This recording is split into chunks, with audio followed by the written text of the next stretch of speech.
नमस्कार, मैं हूं सुजाता सैनी और आप देख रहे हैं इंडिया स्पीक्स डेली। लश्कर और जैश को स्ट्राइक का डर सता रहा है और पाकिस्तान के अंदर जो इनका बेस है, लश्कर और जैश के जो ठिकाने हैं वहां पर ये लोग बिलों में छिप गए हैं और इन्होंने अपने मदरसे और मस्जिदें खाली करने शुरू कर दिए हैं। तो ये बड़ी खबर छपी हुई है दैनिक भास्कर ने। पहलगाम आतंकी हमले के 4 दिन बाद भी पाकिस्तान में दहशत का माहौल है और भारत की ओर से सैन्य स्ट्राइक की आशंका से पाकिस्तानी सेना में अफरा तफरी मची हुई है। वहां पर बड़ी मात्रा में युद्ध की तैयारी वो लोग कर रहे हैं। अब पाक सेना को आतंकी संगठन लश्कर तैयबा के पंजाब प्रांत में मुरीद के और जैश ए मोहम्मद का जो बहावलपुर में ठिकाना है उस पर हमले का खतरा इनको सता रहा है। इन दोनों ठिकानों पर लश्कर और जैश के मस्जिद और मदरसों में अभी समय सन्नाटा पसरा हुआ है। ये खाली हो चुके हैं। मुरीद के में लगभग 200 एकड़ में फैले लश्कर के मदरसों में पढ़ने वाले लगभग 2000 छात्र और मौलवी मौलाना यहाँ से अभी चले गए हैं, तो ये खाली कर चुके हैं। सूत्र के अनुसार मुरीद के में अब लगभग 50 से 75 लश्कर के आतंकी ही वहां पर कॉम्प्लेक्स की सुरक्षा में लगे हुए हैं और पहलगाम हमले के बाद से आतंकी हाफिज सईद मुरीद के से पहले ही भागकर एबटाबाद में आईएसआई के सेफ हाउस में दुबक गया है। और उधर बहावलपुर में जैश के ठिकाने में भी लगभग 1000 से ज्यादा छात्र मदरसे में पढ़ते थे और वहां पर भी बहावलपुर में नेशनल हाईवे 5 के किनारे बने जैश के मुख्यालय से भी आतंकी मौलाना मसूद अजहर चला गया है। कुछ जैश आतंकी ही बहावलपुर मुख्यालय में इस समय मौजूद हैं। तो अब यहाँ पर जम्मू कश्मीर में जो पहलगाम में हमला हुआ था उसको लेकर के अब ये तो इनके जो आतंकवादी है उनकी तैयारी थी। सेना ने भी अपनी तैयारी वहां पर कर ली है। सेना में भी अफरा तफरी मची हुई है। फौजियों की छुट्टियां रद्द कर दी गई है और चीफ आर्मी ने कमांडो से प्लान मांगा है। उसके साथ ही इनके जो आर्मी चीफ है उन्होंने अपने परिवार को विदेश में भेज दिया है। तो पाकिस्तान के आर्मी चीफ आसिम मुनीर ने रावलपिंडी कैंट मुख्यालय में शनिवार को कोर कमांडोर्स की मीटिंग ली है। बैठक में मुनीर ने सभी 9 कोर कमांडो से डिफेंस प्लान मांगा है। इसमें भारत की ओर से स्ट्राइक की आशंका और उससे बचाव की डिटेल भी मांगी गई थी और वहीं पाक सेना ने सभी फौजियों की छुट्टियां भी रद्द कर दी हैं और मुख्यालय लौटने के इनको आदेश दे दिए हैं। सूत्रों के अनुसार पाकिस्तानी आर्मी के साथ साथ एयरफोर्स नौसेना ने भी इसी प्रकार के आदेश जारी किए हैं। सूत्रों के अनुसार पाक सेना युद्ध की तैयारी में जुटी हुई है और वहां के जो फौजी है बड़ी संख्या में वो एलओसी की तरफ बढ़ रहे हैं। उसके साथ ही असला बारूद और जो इनके टैंक वगैरह है वो सब भी लेकर के कश्मीर की तरफ ये बढ़ रहे हैं, एलओसी की तरफ बढ़ रहे हैं। अब जम्मू कश्मीर में सुरक्षा बलों ने 14 आतंकियों की एक सूची जारी की है। अब सुरक्षा एजेंसियों ने जम्मू कश्मीर के लिए सक्रिय 14 आतंकियों की सूची शनिवार को जारी की और इस सूची में शामिल सभी आतंकवादी 20 से 40 वर्ष की आयु के हैं।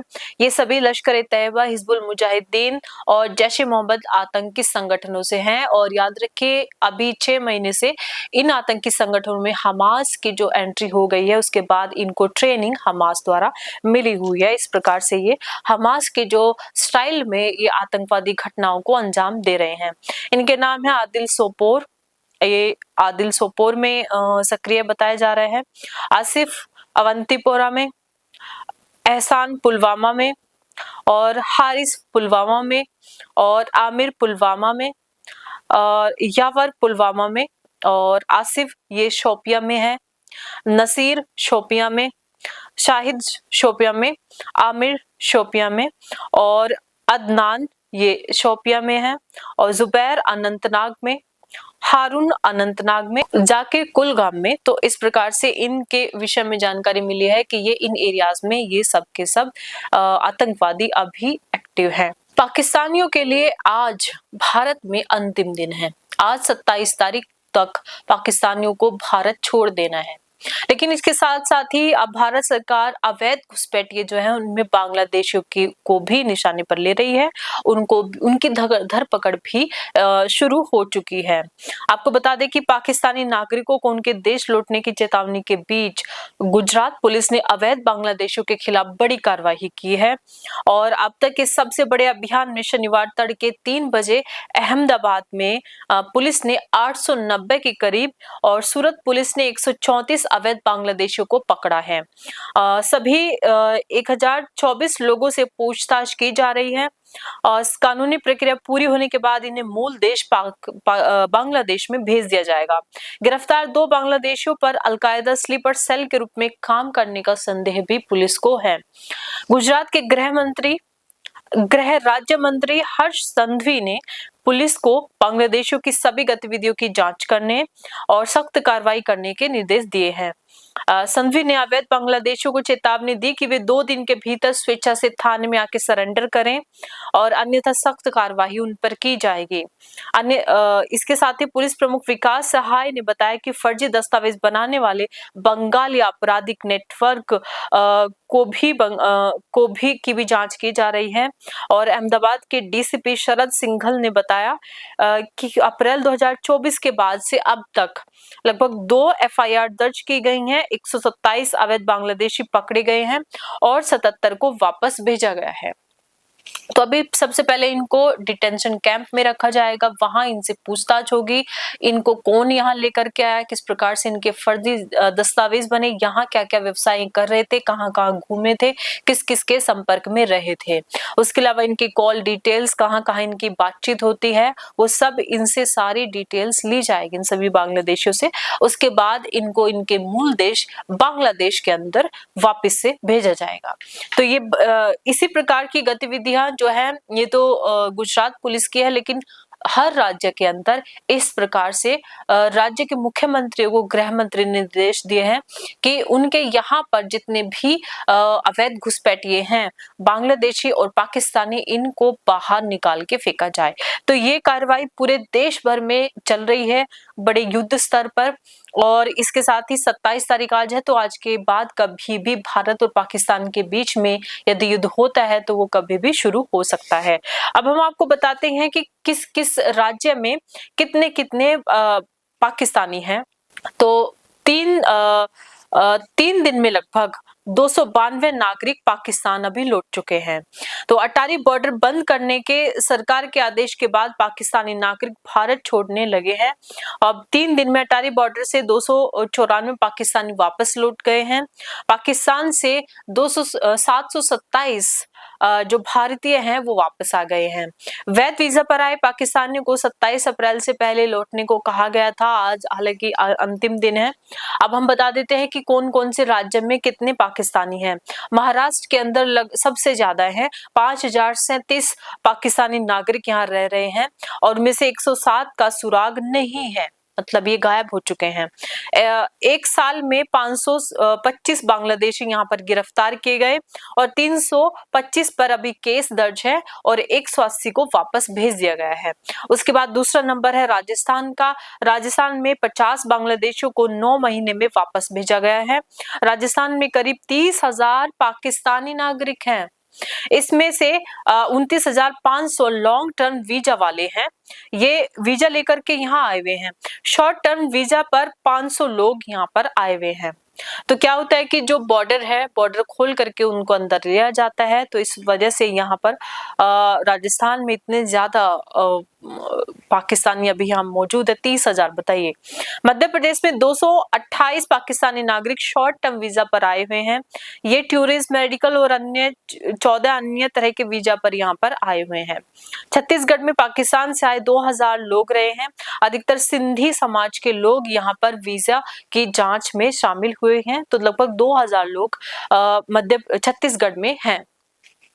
उत्तर प्रदेश के में प्रयागराज में शॉर्ट टर्म वीजा वाले सभी अब लौट गए हैं। बिहार में शॉर्ट टर्म वीजा पर आए 19 पाकिस्तानी नागरिक वापस लौट गए हैं। हिमाचल में अवैध प्रवासियों को लेकर जांच शुरू हो गई है। पाकिस्तान का कोई नागरिक नहीं है। मंडी और आईआईटी में 5 बांग्लादेशी स्टूडेंट हैं और सभी के पास वैध वीजा है।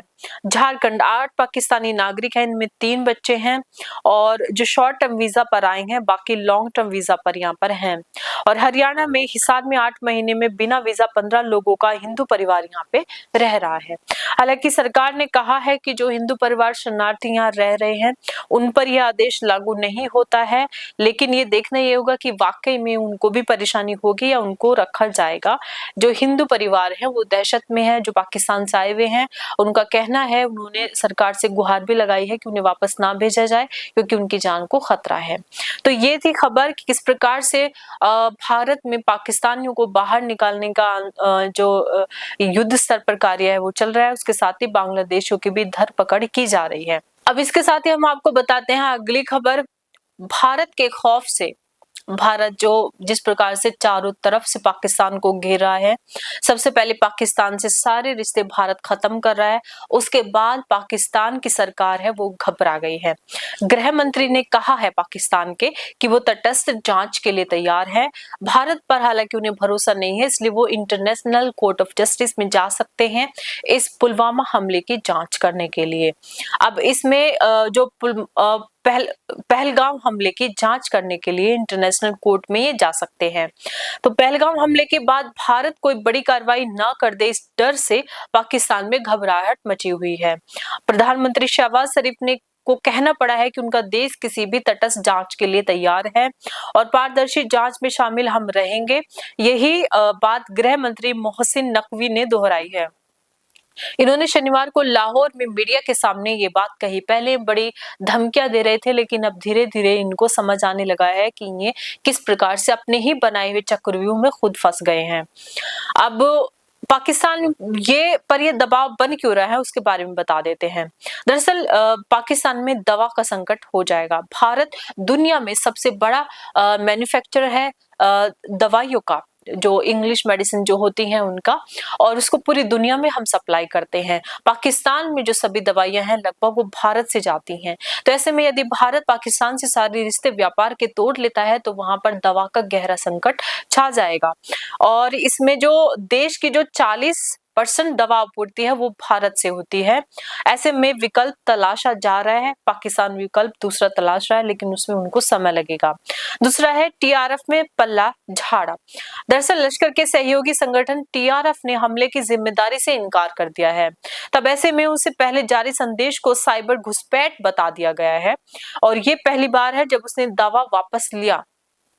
अब इसमें हो ये गया है कि जब दावा इसने वापस ले लिया है तो पहले इन्होंने टीआरएफ ने कहा था कि हम जिम्मेदारी लेते हैं इस हमले की, लेकिन अब साइबर घुसपैठ बता करके कि हमने ये नहीं किया, ये इसका कहना है।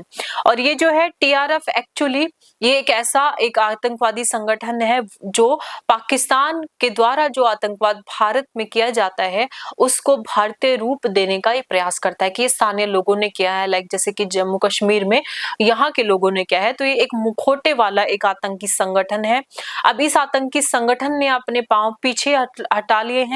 अब इसमें क्या होगा कि ये पाकिस्तान ये साबित नहीं कर पाएगा कि ये उसने नहीं किया, बल्कि वो उसको मानना पड़ेगा। मतलब पाकिस्तान के लिए मुसीबत बढ़ गई है क्योंकि इस आतंकवादी संगठन ने इस हमले को एक बड़ा साइबर अटैक बता करके पल्ला झाड़ लिया है। अब कश्मीर में जो आतंकी और आतंक का समर्थन करने वालों की संपत्ति सरकार ढा रही है। सरकार इस बार जो बुलडोजर नीति वहां पर अपना रही है, सरकार ने किया ये है कि वहां पर सेना और प्रशासन मिल करके जिन लोगों पर ये आरोप है, उनके परिवार वाले हो, कोई भी हो, कितना भी गिड़गिड़ाए, उनके घरों को सरकार ढा रही है, बम से उड़ा रही है, बुलडोजर से जमींदोज किया जा रहा है, संपत्ति इनकी जब्त की जा रही है। तो ये सारी कार्यवाही इनकी कमर तोड़ने के लिए की जा रही है, क्योंकि अक्सर वहां के जो लोग हैं जिनके बच्चे आतंकवाद में शामिल हो जाते हैं, वो ये कहना शुरू कर देते हैं हमें तो पता नहीं जी, हमें तो छोड़ के चला गया, हमें तो ये वो, जबकि इन लोगों को पीछे से वो लोग मिलने भी आते हैं और बल्कि इन लोगों के पास पैसा वैसा भी आता है। तो ऐसे में यदि मान लीजिए छोड़कर चला भी गया है तो उन्होंने इसकी जानकारी क्यों नहीं दी? सेना का और सरकार का जो साथ है वो क्यों नहीं देते? जांच में सहयोग क्यों नहीं देते? तो इस बार किसी भी प्रकार की रियायत नहीं बरती गई है। कोई कितना भी चीखे चिल्लाए, कितने भी नौटंकी करे, सरकार मानने वाली नहीं है और सेना इनकी संपत्तियों पर बुलडोजर चला रही है। कुपवाड़ा में लश्कर आतंकी फारूक अहमद का घर भी ढाया गया और 2 दिन में यह छठी कार्रवाई है। अभी तक क्या है कि लगभग 20 तक जो आतंकी हैं, जो 1500 लोगों को पकड़ा गया था उनमें से 250 को शॉर्टलिस्ट किया गया है। तो उनमें से अभी 10-15 आतंकवादी है जिनका पता चला है। तो उन सबके घरों को एक-एक करके ढाया जा रहा है, उन पर कार्रवाई की जा रही है। और ये जो आतंकियों पर ये जो कार्रवाई की जा रही है, इसको सेना ने ऑपरेशन का जो नाम दिया है उसका नाम है ऑपरेशन आक्रमण। तो जब ये घटना सामने आई थी उसके 24 घंटे के अंदर ही ऑपरेशन आक्रमण को रूप दिया गया था और सेना को आदेश मिल गया था कि जो जो इसमें लोग शामिल पाए जाएंगे उन सब के ऊपर ये कार्यवाही होनी चाहिए। तो कश्मीर में भारत ने भारी निवेश किया हुआ है, विदेशी निवेश बहुत अधिक किया हुआ है। ऐसे में इतनी सुविधाएं, सरकार का इतना सहयोग और समर्थन मिलने के बावजूद ये लोग अपनी मजहबी नफरत और अपने इस्लामिक एजेंडे से बाज नहीं आ रहे हैं। इसलिए इस बार इन पर कोई रियायत नहीं बरती जाएगी। अभी तक की कार्रवाई में जो ऑपरेशन आक्रमण चल रहा है उसके अंदर पहलगाम नरसंहार के बाद सुरक्षा बलों ने 24 घंटे में 10 आतंकियों के घर जमींदोज कर दिए हैं। उन 10 आतंकियों के घर गिरा दिए हैं और भी लोगों को चिन्हित, और भी आतंकवादियों को चिन्हित किया जा रहा है, जिसमें से लगभग 10 से 15 आतंकवादियों के जो चेहरे हैं वो सर्कुलेट किए गए हैं और जो इस हमले में शामिल जो लोग थे उन पर 20-20 लाख के इनाम भी रखे गए हैं। तो अभी ये जो कार्रवाई है इसमें लगभग 250 लोगों को थानों में पूछताछ के लिए प्रशासन ने तलब किया हुआ है। जेल में बंद 24 से अधिक आतंकियों व ओवरग्राउंड वर्कर से भी इसमें पूछताछ की जा रही है, कहीं उनका तो नेटवर्क नहीं है। और डीजीपी ने दक्षिण कश्मीर में डेरा डाला हुआ है और विक्टर फोर्स ने आतंक रोधी अभियान तेज कर दिया है। तो ये जो ऑपरेशन आक्रमण है इसके 2 चरण है, लगभग मतलब इसके 3 चरण है। एक तो जो आतंकी है उनको, मतलब जो संभावित लोग हैं उनसे पूछताछ करना और पता लगाना कौन आतंकवादी गतिविधियों में लिप्त है कौन नहीं, और जिनका शॉर्टलिस्ट हो जाए, पता चल जाए कि ये लोग इसमें शामिल है तो उनके घर को ढा देना, यानी कि उनकी जो संपत्तियां हैं उनको जमींदोज कर देना। उसके साथ ही सर्च ऑपरेशन लगातार चल रहा है जिसमें एक जवान के बलिदान की भी घटना सामने आई है। और ये जो सर्च ऑपरेशन ये पूरे के पूरे कश्मीर में चल रहा है और कुपवाड़ा में आज फिर से एक आतंकी हमला हुआ है जिसमें एक व्यक्ति को, 45 साल के एक व्यक्ति को गोली मारी गई है। तो वहां पर भी सेना का ऑपरेशन चल रहा है। और तीसरा जो है ये आदेश है सेना को कि खोजो और मारो, ये अभियान का हिस्सा है, आक्रमण अभियान का हिस्सा। इसमें अधिकारियों ने बताया कि दक्षिण कश्मीर में बीते 4-6 माह के दौरान पकड़े गए आतंकी और उनके ओवरग्राउंड वर्कर्स ने जेल में भी पूछताछ उनसे की जा रही है। सुरक्षा बलों ने आतंकियों को मार गिराने के लिए खोजो और मारो अभियान चलाया हुआ है। इसके तहत त्राल, बिजबिहाड़ा, आड़ू, बेसरन, कोकरनाग और उसके साथ साथ सटे इलाकों में तलाशी अभियान चलाया जा रहा है। तो ये पूरा का पूरा ऑपरेशन आक्रमण प्रभावी रूप से कार्य कर रहा है। उसके साथ ही भारत के आर्मी चीफ कश्मीर भी, श्रीनगर भी पहुंचे थे। उन्होंने सभी तैयारियों का जायजा लिया है। भारत का जो INS विक्रमादित्य है वो गश्त लगा रहे हैं। तो भारत की जो नौसेना पूरी तरीके से तैयार है। CCS की भी बैठकें हो चुकी हैं और लगातार जो ये आगे क्या कार्रवाई होनी है उस पर दिन प्रतिदिन भारत पाकिस्तान के ऊपर शिकंजा कसते जा रहा है। तो ये थी पूरी जानकारी, ऑपरेशन आक्रमण किस प्रकार से प्रभावी रूप से कश्मीर में लागू किया गया है। उनके नाम पर उत्तर प्रदेश सरकार ने एक बड़ा फैसला लिया है। दरअसल शुभम द्विवेदी के नाम पर यूपी सरकार चौराहा और पार्क बनाने जा रही है। उनके नाम पर एक चौराहे और पार्क का नाम रखा जाएगा। आपको बता दें कि पहलगाम के आतंकी हमले में जान गंवाने वाले शुभम के नाम पर शहर के श्याम नगर में एक पार्क और सड़क और चौराहे का नाम रखा जाएगा। महापौर प्रमिला पांडे ने इसकी घोषणा की है। इसके लिए नगर निगम की कार्यकारिणी बैठक में प्रस्ताव रखा जाएगा। उन्होंने शुभम की पत्नी को नगर निगम में आउटसोर्सिंग पर नौकरी देने का प्रस्ताव भी रखा है। और श्यामनगर के ड्रीम लैंड अपार्टमेंट में रहने वाले सीमेंट कारोबारी शुभम द्विवेदी की गत 12 फरवरी को ही शादी हुई थी और पत्नी और परिवार के अन्य लोगों के साथ वो 17 अप्रैल को कश्मीर में घूमने गए थे, जहां 22 अप्रैल को पहलगाम में इनकी हत्या कर दी गई आतंकियों द्वारा। तो अब श्यामनगर में चौराहा और सड़क और पार्क का नाम शुभम के नाम पर रखा जाएगा, ऐसा वहां उत्तर प्रदेश में जो नगर निगम कानपुर है वो इसका फैसला ले रहे हैं। इससे पहले शुक्रवार को राज्य महिला आयोग की प्रदेश अध्यक्ष बबीता चौहान व पूर्व केंद्रीय मंत्री साध्वी निरंजन ज्योति ने स्वजन को ढांढस बंधाने के लिए शुभम के घर पहुंचे थे। पत्नी ऐशान्या ने उनके सामने मांग रखी कि शुभम को बलिदानी का दर्जा मिलना चाहिए। शुभम ने Jagran college of arts science and commerce से बीकॉम की पढ़ाई की है। और इसके साथ ही जो हरियाणा के विनय नरवाल है, उनको लेकर के भी सरकार ने हरियाणा सरकार ने अपनी तरफ से एक घोषणा की है। तो अब इसके विषय में बता देते हैं कि लेफ्टिनेंट विनय के परिवार को 50 लाख और उनके घर के एक सदस्य को नौकरी देने का प्रस्ताव रखा गया है। चंडीगढ़ में मुख्यमंत्री नायब सिंह सैनी ने हमलावर आतंकी हमले में मारे गए लेफ्टिनेंट को 26 वर्षीय स्वर्गीय लेफ्टिनेंट विनय नरवाल के परिवार को 50 लाख रुपए और परिवार के एक सदस्य को सरकारी नौकरी देने की घोषणा की है। नरवाल के जो माता पिता हैं जिस सदस्य को चाहेंगे वो नौकरी दे सकते हैं, मतलब वो अपनी तरफ से किसी का भी नाम दे सकते हैं। 22 अप्रैल को पहलगाम में पर्यटकों पर आतंकियों ने हमला कर दिया था, जिसमें इनकी भी हत्या की गई थी। अब इनकी जो शादी वो 16 अप्रैल को ही हुई थी और 19 को इनका रिसेप्शन हुआ था और उसके बाद ये अपने हनीमून के लिए अपनी पत्नी के साथ घूमने के लिए बाहर गए थे, यानी कि कश्मीर में गए थे। दरअसल हुआ ये है कि पाकिस्तान की एक महिला वीजा निलंबन को लेकर के दिल्ली के हाई कोर्ट में पहुंच गई। अब दिल्ली हाई कोर्ट ने इनकी जो याचिका है उसको सुनने से इनकार कर दिया है, जिसमें उसने केंद्र सरकार को उनके रेजिडेंशियल परमिट को निलंबित न करने और उसे आगे बढ़ाने का निर्देश देने का अनुरोध किया था। विशेष सुनवाई में न्यायमूर्ति सचिन दत्ता ने कहा कि 27 अप्रैल को पाकिस्तानी नागरिकों के लिए वीजा सेवाओं को तत्काल प्रभाव से निलंबित करने के केंद्र के निर्णय में गंभीर राष्ट्रीय सुरक्षा चिंताओं के मद्देनजर कोई न्यायिक समीक्षा नहीं की जा सकती है, क्योंकि इसमें हाईकोर्ट ने कहा है कि ये गंभीर मामला है, राष्ट्रीय सुरक्षा से जुड़ा हुआ मामला है, तो ऐसे में केंद्र का जो फैसला है उसको लेकर के विचार नहीं किया जा सकता। और इस वीजा निलंबन को लेकर के ये महिला कोर्ट में गई थी। न्यायमूर्ति दत्ता ने स्पष्ट किया कि अदालत के अधिकार क्षेत्र में केंद्र के आदेश पे कोई अपवाद पैदा नहीं किया जा सकता है।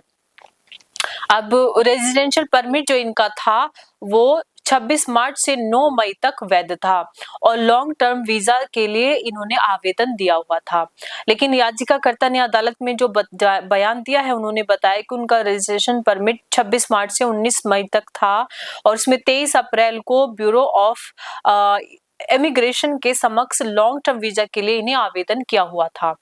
लेकिन आदेश में अदालत ने यह भी उल्लेख किया कि सुप्रीम कोर्ट के एक निर्णय के अनुसार विदेशी अधिनियम के तहत भारत में किसी भी विदेशी को निष्कासित करने का केंद्र सरकार का अधिकार पूर्ण और निरंकुश है। तो ऐसे में कोर्ट ने मना कर दिया है कि भाई इस पर हम नहीं सुनवाई कर सकते हैं, क्योंकि ये राष्ट्रीय सुरक्षा से जुड़ा हुआ मुद्दा है और केंद्र सरकार के जो अधिकार क्षेत्र है उसमें हस्तक्षेप न्यायपालिका नहीं कर सकती है। अदालत ने कहा कि याचिकाकर्ता मूलतः 25 अप्रैल के आदेश से उत्पन्न होने वाले परिणामों से बचने का प्रयास कर रही है और प्रथम दृष्टया विदेशी अधिनियम 1946 की धारा 3(1) के तहत जारी किया गया यह आदेश गंभीर राष्ट्रीय सुरक्षा विचारों के चलते जारी किया गया था और इसकी कोई न्यायिक समीक्षा उचित नहीं है।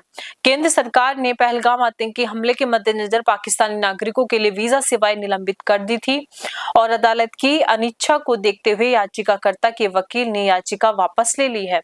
तो इनकी याचिका पर सुनवाई ही नहीं की गई है और इनकी याचिका वापस इनके वकील को लेनी पड़ी। ये हमला जो हुआ, पहलगाम में जो हमला हुआ है, उसके बाद जो सुरक्षा एजेंसीज है वो सवालों के घेरे में आ गई हैं और उसकी वजह यह है कि कश्मीर घाटी में सक्रिय 14 स्थानीय आतंकियों की सूची जारी की गई है और उस सूची जारी होने के बाद अधिकारियों पर ही सवाल उठने लगे हैं। खास बात यह है कि वांछित आतंकियों की सूची में पहलगाम नरसंहार के प्रमुख गुनहगार आदिल गुरी का नाम ही गायब है, इसका नाम ही नहीं डाला गया है। आदिल का नाम सामने आने के बाद शुक्रवार को उनका घर भी गिरा दिया गया था। दरअसल इनमें से एक आतंकी जो था उसको ये जो महिला है एकता, जो वहां पर गई थी 2 दिन पहले, मतलब बाद में ये जो घटना हुई थी, इनके साथ जो ये घटना हुई है वो हुई थी 20 अप्रैल को और जो एकता तिवारी के साथ, जिसमें इनसे सवाल पूछा गया, इनका धर्म मजहब पूछा गया और इनके साथ मारपीट गाली गलौज ये सब हुआ। उसके बाद ये आगे नहीं गई, वेस्टर्न घाटी में नहीं गई, वापस ये अपने काफिले के साथ वापस मुड़ गई।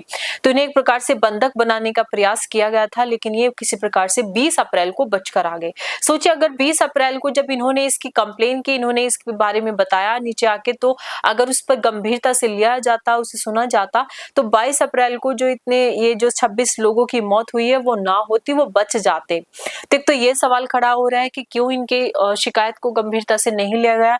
दूसरा सवाल ये खड़ा हो रहा है कि जो आतंकी है, पहलगाम नरसंहार का आतंकी आदिल गुरी, उसका नाम आतंकवादियों की सूची में शामिल ही नहीं है। 14 स्थानीय आतंकवादियों की सूची जारी की है, उसमें इस आदिल का नाम शामिल नहीं है। आदिल का नाम सामने आने के बाद शुक्रवार को उसका घर भी गिरा दिया गया था और अलबत्ता हत्याकांड में शामिल दूसरे स्थानीय आतंकी एहसान शेख का नाम इस सूची में है। सुरक्षा एजेंसियों की इस चूक को रक्षा मामलों के जानकार ऑल इज वेल सिंड्रोम का नतीजा बता रहे हैं। सूची में आतंकियों को A+, B और C श्रेणी में सूचीबद्ध किया गया है। आतंकवादियों की सक्रियता के आधार पर श्रेणियां तय की जाती हैं।